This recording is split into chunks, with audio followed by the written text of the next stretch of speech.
প্রিয় ছাত্রছাত্রী, ব্রাইট বাংলা পয়েন্টে তোমাদের সকলকে স্বাগত জানাই। আজকে তোমাদের মাধ্যমিক দেবে যারা, তাদের একটা প্রতিবেদন রচনা প্রতি বছর পরীক্ষাতে লিখতে হয়, তো সেই নিয়েই আজকে আলোচনা করব। তো প্রতিবেদন রচনা প্রথম প্রশ্ন আছে একটা, দেখো, নারী দিবস সম্পর্কে সংবাদপত্রে একটি কাল্পনিক প্রতিবেদন রচনা করো।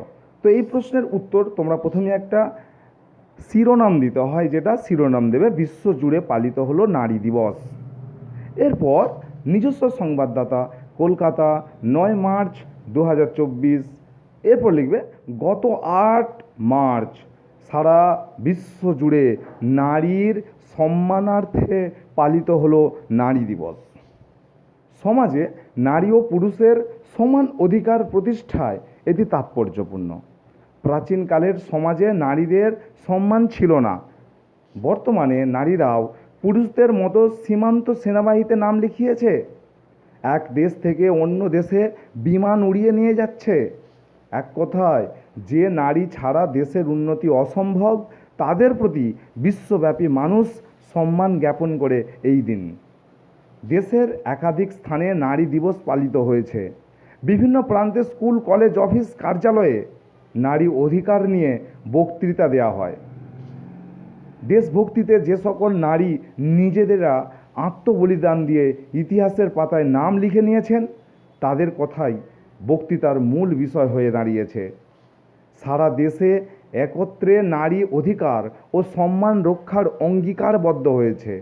এ ব্যাপারে বিশ্বের বিভিন্ন দেশেও নিজেরা সামিল করেছে, যেমন রাশিয়া, আমেরিকা, ইংল্যান্ড, জার্মানি ইত্যাদি। সমাজের সামগ্রিক উন্নতি সাধনে, অন্ধকার থেকে আলোর পথে মুক্ত হতে নারী শিল্প প্রসার কাজে সরকার আরও তৎপর হওয়ার প্রতিশ্রুতি দিয়েছে। গতকাল শিক্ষামন্ত্রী ধর্মেন্দ্র প্রধান স্ত্রী শিক্ষার জন্য বিশেষ বৃত্তি দেওয়ার সুপারিশ করেছেন।